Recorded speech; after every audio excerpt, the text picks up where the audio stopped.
আসসালামু আলাইকুম।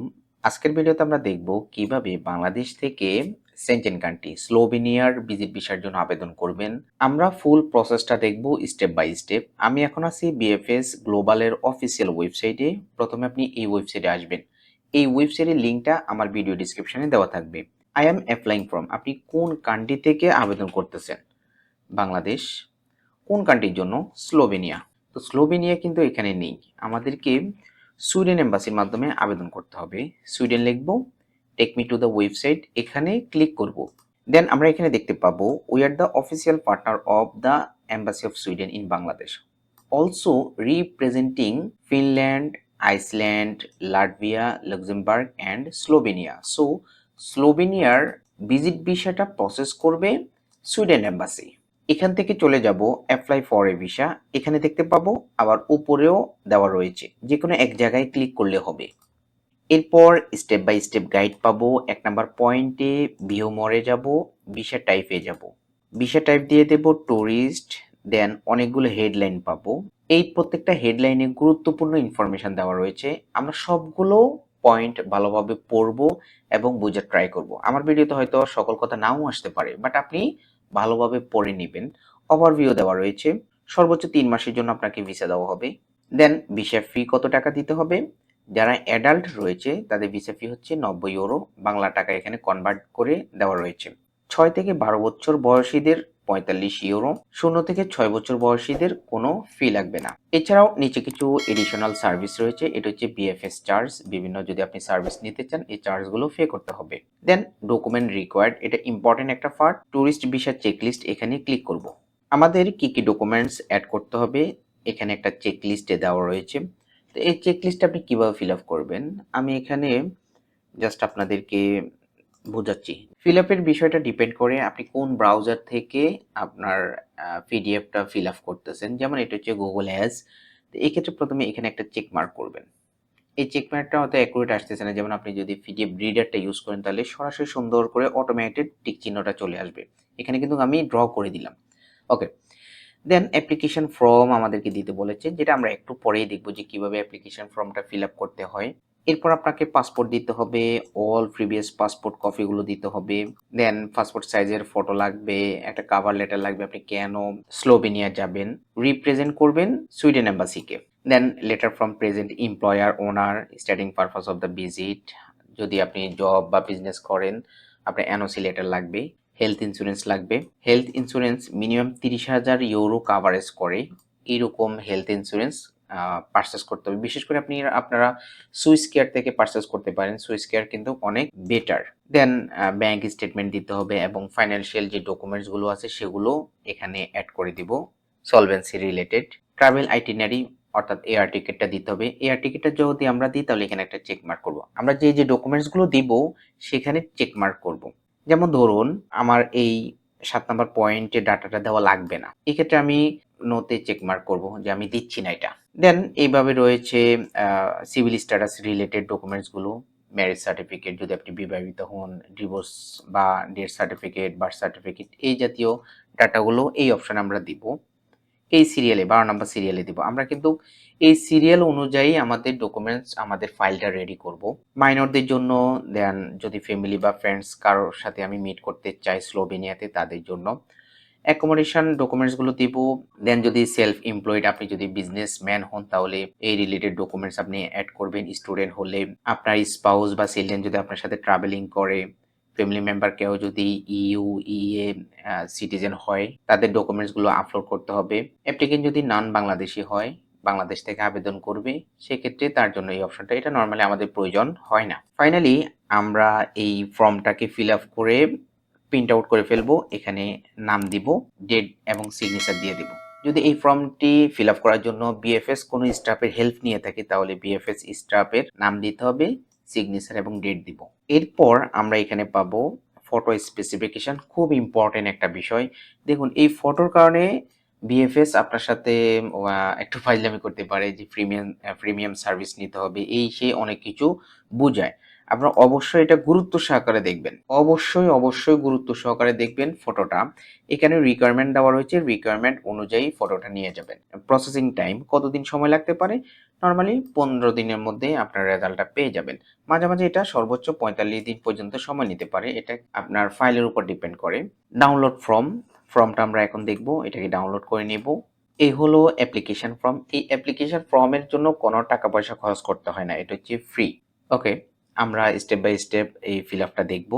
এটা একদম কিন্তু সিম্পল, খুব জটিল কোনো কিছু না। আমি একটু শর্টকাটে বলবো। দেখুন, পাসপোর্টের তথ্য অনুসারে আপনি সারনেম দিবেন, সারনেম অ্যাট বার্থ যদি থাকে, এটা নর্মালি থাকে না, ফার্স্ট নেম দিয়ে দিব। ডান পাশে কোনো ডাটা আমরা ফিল আপ করবো না। আপনার ডেট অফ বার্থ দিবেন, প্লেস অফ বার্থ পাসপোর্টে দেওয়া রয়েছে, কারেন্ট ন্যাশনালিটি বর্তমানে আপনি কোন দেশের নাগরিক, কান্ট্রি অফ বার্থ কোথায় জন্মগ্রহণ করেছেন, কোন কান্ট্রিতে, দেন সেক্সটা দিয়ে দেব, সিভিল স্ট্যাটাস দেব, এখানে চেক মার্ক করব। এভাবে চেক মার্ক করব। প্যারেন্টাল অথরিটি, অ্যাপ্লিকেন্ট যদি মাইনর হয় তাহলে তার লিগ্যাল গার্ডিয়ান কে? লিগ্যাল গার্ডিয়ানের surname, first name, address, telephone number, email address, nationality, এই ডাটাগুলো দিয়ে দেব। ন্যাশনাল আইডেন্টিটি নাম্বার, আপনার এনআইডি কার্ডের নাম্বারটা লিখে দিবেন, পাসপোর্ট টাইপটা দিয়ে দেবেন, পাসপোর্ট নাম্বারটা লিখবেন, passport issue date, expiry date, কোথা থেকে ইস্যু হয়েছে, বাংলাদেশ। আপনার ফ্যামিলি মেম্বার কেউ EU, EEA or CH citizen or UK national who is a beneficiary of UK withdrawal agreement. আচ্ছা, এই এগ্রিমেন্টের আন্ডারে ইউকে তে থাকে এমন কোনো ব্যক্তি আছে কিনা ফ্যামিলি মেম্বার? যদি থাকে তাহলে তার সারনেম, ফার্স্ট নেম দিয়ে দিব, তার ডেট অফ বার্থ, ন্যাশনালিটি, সে বর্তমানে কোন দেশের নাগরিক। হয়তো দেখা গেল যে আপনার ফ্যামিলি মেম্বার কেউ আছে যে ইটালির নাগরিক, তাহলে ন্যাশনালিটি হয়ে যাবে ইটালি। তার ট্রাভেল ডকুমেন্ট অথবা আইডি কার্ডের নাম্বারটা দিয়ে দেব। যে ফ্যামিলি মেম্বার এই লোকেশনগুলোতে রয়েছে, আমি উপরে যে ডাটা ফিল আপ করেছি যে ফ্যামিলি মেম্বারের, তার সাথে আপনার সম্পর্ক কি? সে আপনার স্পাউস, সে আপনার সন্তান, গ্র্যান্ড চাইল্ড, অনেক কিছু হতে পারে, যেটা দিয়ে দিবেন। অ্যাপ্লিক্যান্টসের হোম অ্যাড্রেস অ্যান্ড ইমেল অ্যাড্রেসটা দিয়ে দেব, টেলিফোন নাম্বারটা দিয়ে দেব। 20 নম্বর পয়েন্ট একটু important, resident in a country other than the country of current nationality. এটার মানে হলো আপনি একজন বাংলাদেশি বাট আপনি ওমানে থাকেন, জব ভিসা, ওয়ার্ক পারমিটে রয়েছেন। এক্ষেত্রে কি করবেন? এক্ষেত্রে আপনি ইয়েস অপশনে চেক মার্ক করবেন। আপনি ওমানে যে ওয়ার্ক পারমিটে রয়েছেন, ওয়ার্ক পারমিটের নাম্বারটা লিখে দিতে হবে, কত তারিখ পর্যন্ত এটার মেয়াদ রয়েছে। আর আপনি একজন বাংলাদেশী নাগরিক বাট বাংলাদেশ থেকে আবেদন করতেছেন, তখন এখানে চেক মার্ক করবেন। কারেন্ট অকুপেশন, বর্তমানে আপনি কি কাজ করেন? আপনি যদি স্টুডেন্ট হন তাহলে স্টুডেন্ট লিখবেন, যদি আপনি জব হোল্ডার হন তাহলে আপনার জব টাইটেলটা লিখে দিবেন, যদি আপনি বিজনেসম্যান হন তাহলে ওনার of ABC company, proprietor of ABC company, admin of ABC company, like that আপনি আপনার মতো করে দিবেন। Employer and employers address, telephone number, আপনি স্টুডেন্ট তাহলে এডুকেশনাল ইনস্টিটিউশন নাম, অ্যাড্রেস, টেলিফোন নাম্বার এগুলো দিবেন। আপনি একজন বিজনেসম্যান, বিজনেসের নেম দিবেন, অ্যাড্রেস দিবেন, টেলিফোন নাম্বার দিবেন। আপনি জব করেন, যে প্রতিষ্ঠানে জব করেন সেই প্রতিষ্ঠানের নাম দিবেন, অ্যাড্রেস দিবেন, টেলিফোন নাম্বার দিবেন। পারপাস অফ জার্নি, আপনি কেন জার্নি করবেন? Tourism. Additional information on the purpose of stay, এটার মানে হলো এটা প্রয়োজন হয় না, তারপর আমি বলি আপনি কত তারিখ থেকে কত তারিখ, কত দিনের জন্য ট্রাভেল করবেন। ধরুন আপনি 1 সপ্তাহের জন্য ট্রাভেল করবেন, তাহলে এখানে এক সেন্টেন্সের মধ্যে লিখবেন যে আপনি 7 দিনের জন্য ট্রাভেল করবেন, নিজের খরচটা বিয়ার করবেন, আর আপনার পারপাসটা শুধুমাত্র ট্যুরিজমের জন্য। এই জাস্ট এটাকে একটা সেন্টেন্স করে লিখে দিবেন। Member state of main destination, মূলত আপনি কোন দেশে যাবেন? আপনি স্লোভেনিয়া যাবেন। Member state of first entry, Slovenia একটা সেনজেন কান্ট্রি। সেনজেন কান্ট্রির প্রথমে আপনি কোন দেশে যাবেন? আপনি স্লোভেনিয়ার জন্য আবেদন করতেছেন বাট আপনি প্রথমে চাইলে ইটালিতেও যেতে পারেন। এক্ষেত্রে আমি আপনাদেরকে একটু দেখিয়ে দিই। দেখুন, আমি স্লোভেনিয়ার জন্য আবেদন করতেছি, প্রথমে আমি যাব ইটালিতে। এটা কি সিঙ্গেল এন্ট্রি হবে, 2 এন্ট্রিজ হবে, মাল্টিপল এন্ট্রিজ হবে, আপনি আপনার মতো করে দিবেন। কত তারিখে যেতে চাচ্ছেন এবং কত তারিখে ডিপার্চার রিটার্ন করবেন তারিখটা লিখে দিব। Fingerprint collected previously for the purpose of applying for a Shenzhen visa, পূর্বে সেনজেন ভিসার আবেদনের জন্য আপনি ফিঙ্গারপ্রিন্ট দিয়েছেন কিনা। যদি না দেন তাহলে নোতে ক্লিক করবেন, যদি দিয়ে থাকেন তাহলে ইয়েসে ক্লিক করবেন। আচ্ছা, কত তারিখে দিয়েছেন এটা জানা আছে কিনা, যদি জানা থাকে তাহলে তারিখটা দিয়ে দিব। আমি যে ফিঙ্গারপ্রিন্ট দিয়েছি ওই ফিঙ্গারপ্রিন্টের বিপরীতে কোনো ভিসা পেয়েছি কিনা, যদি ভিসা পেয়ে থাকি তাহলে ভিসা নাম্বারটা লিখে দেব, আদারওয়াইজ প্রয়োজন নেই। Entry permit for the final country of destination where applicable issue by, এটা খুবই ইম্পর্টেন্ট একটা বিষয়। দেখুন, আমি স্লোভেনিয়ার জন্য আবেদন করতেছি, প্রথমে আমি ইটালিতে যাব, গিয়ে আমি এরপরে যাব হচ্ছে কানাডাতে। আমি যে কানাডাতে যাব কানাডাতে যাওয়ার কি আমার ভিসা আছে? যদি ভিসা থাকে তাহলে আমি এখানে কোথা থেকে ভিসাটা ইস্যু হয়েছে এটা আপনার কানাডা ভিসার মধ্যে দেওয়া রয়েছে। বাংলাদেশি রিজিয়নের জন্য সিঙ্গাপুর হয় নরমালি। কানাডা ভিসার মেয়াদ কত তারিখ থেকে কত তারিখ পর্যন্ত রয়েছে তা লিখে দিতে হবে। বাট আমি স্লোভেনিয়া থেকে আবার বাংলাদেশে ব্যাক করব। তাহলে এখানে কোনো ডাটা ফিল আপ করার প্রয়োজন নেই, কিচ্ছু ফিল আপ করতে হবে না, জাস্ট আপনি ওকে। এক্ষেত্রে আপনি আরেকটা কাজ করতে পারেন, এই যে দেখতে পাচ্ছেন না আপনি কোন দেশের জন্য আবেদন করতেছেন, স্লোভেনিয়া। প্রথমে আপনি কোথায় যাবেন? তাও আপনি স্লোভেনিয়া যেতে পারেন, যে আপনি বাংলাদেশ থেকে স্লোভেনিয়া যাবেন, স্লোভেনিয়া থেকে আবার বাংলাদেশে ফেরত আসবেন। কোনো ব্যক্তি যদি আপনাকে ইনভিটেশন দেয় তাহলে সেই ডাটাটা ফিল আপ করতে হবে। বিশেষ করে ওই ব্যক্তির নাম দিয়ে দেব, তার অ্যাড্রেসটা দিয়ে দেব, টেলিফোন নাম্বার দিয়ে দেব। যদি কোনো কোম্পানি বা অর্গানাইজেশন আমাদেরকে ইনভিটেশন দেয় তাহলে ওই কোম্পানির নেম এবং অ্যাড্রেসটা লিখে দেব।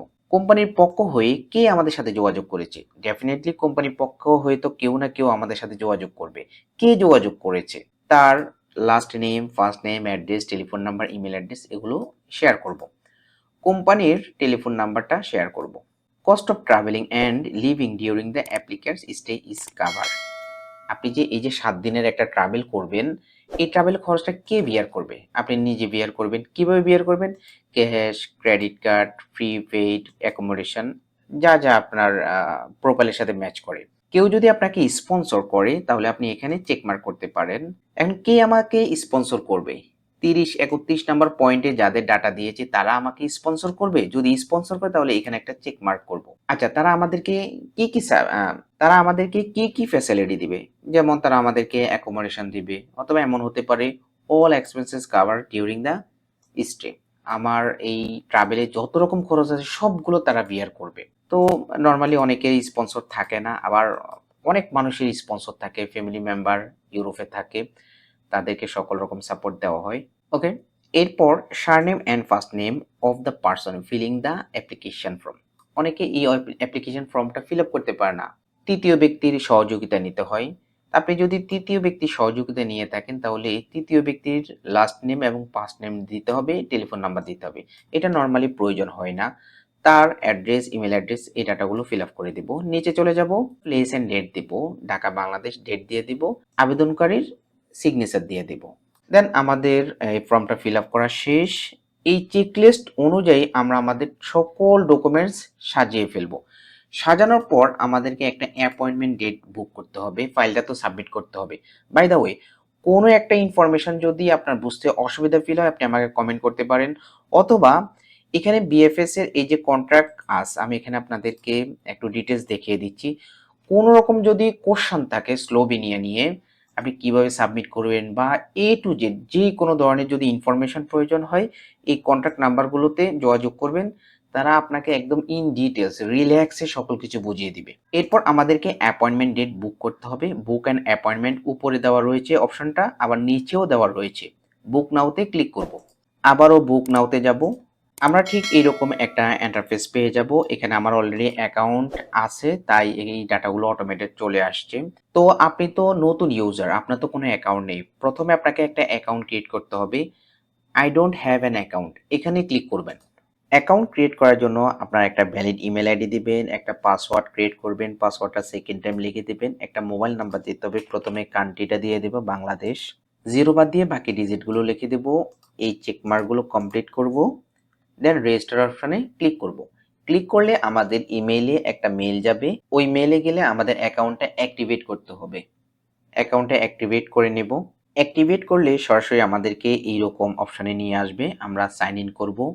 দেন আমাদের ইমেইলে একটা ওটিপি পাঠাবে, যে মোবাইল নাম্বারটা আমরা ইউজ করব সেই মাঝে মাঝে সেই মোবাইল নাম্বারে এসএমএস বা ওই মোবাইল নাম্বারে যদি হোয়াটসঅ্যাপ থাকে হোয়াটসঅ্যাপেও কোডটা চলে যায়। আমরা ঠিক এইরকম একটা ওটিপি পাবো, এটাকে কপি করব, কপি করে এখানে পেস্ট করে দেব, লিখে দেব, সাইন ইন অপশনে ক্লিক করব। আমাদের অ্যাকাউন্টে সাইন ইন করব, স্টার্ট নিউ বুকিং এখানে ক্লিক করব। সুইডেনের অনলি একটা সেন্টার, প্রথম দুইটা অটোমেটেড দেওয়া থাকবে, সাব ক্লাসটা আমরা দিয়ে দেব ট্যুরিজম। দেন আমাদেরকে এখানে অ্যাভেলেবেল স্লট ডেট দেখাচ্ছে, কন্টিনিউ অপশনে যাব। এই ডাটাগুলো ফিল আপ করে দেব। অ্যাপ্লিকেন্টের পাসপোর্টের তথ্য অনুসারে first name, last name, date of birth, current nationality, passport number এগুলো দিয়ে সেভ অপশনে ক্লিক করব। ক্লিক করার পর বুক অ্যাপয়েন্টমেন্ট এই ৩ নাম্বার স্টেপে নিয়ে যাবে। ৩ নাম্বার স্টেপে যেটা আপনি ডেটটা সিলেক্ট করবেন, টাইমটা সিলেক্ট করবেন। এরপর আপনি সার্ভিস চার্জটা পে করবেন। সার্ভিস চার্জ হলো ৳১৫৭৩। এটা হচ্ছে নরমাল ফি। ফাইনালি আপনি ঠিক এইরকম একটা ইমেইল পেয়ে যাবেন। আপনার অ্যাপয়েন্টমেন্ট কনফার্মেশনটা পেয়ে যাবেন। আপনার ইমেইলে ঠিক এরকম কিছু অ্যাটাচমেন্ট পেয়ে যাবেন। ওই যে আমরা চেক লিস্টটা দেখলাম সেটা, অ্যাপ্লিকেশন ফর্ম আর হচ্ছে আপনার অ্যাপয়েন্টমেন্ট লেটারটা। এভাবে আপনি স্লোভেনিয়ার ভিজিট ভিসার জন্য বাংলাদেশ থেকে আবেদন করতে পারেন। আমি আবারও রিপিট করছি, কারো যদি কোথাও বুঝতে অসুবিধা ফিল হয় আপনি আমাকে কমেন্ট করতে পারেন অথবা বিএফএস এর সাথে সরাসরি কথা বলতে পারেন যদি আপনার কোনো ইনকোয়ারি থাকে। সবাই ভালো থাকবেন, সুস্থ থাকবেন। আল্লাহ হাফেজ।